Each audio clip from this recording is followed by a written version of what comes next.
Hurmatli obunachilarimiz, mana bugun bering, Abduvohidga bering.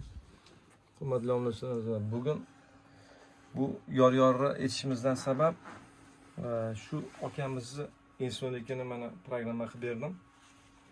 Xudo xolasa quvondiq ekan, Rossiyadan olib kelganlar bu insonliklar hammasini. Mana kenemelar kelibdilar.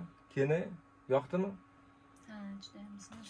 Programmalar qanaqa? Quvondiq ekan. A'lo darajada. Kimga shunaqa instrumentlar kerak bo'lsa, programmalar kerak bo'lsa jo'natib qo'yamiz. Omon bo'linglar, salomat bo'linglar. Omon bo'linglar.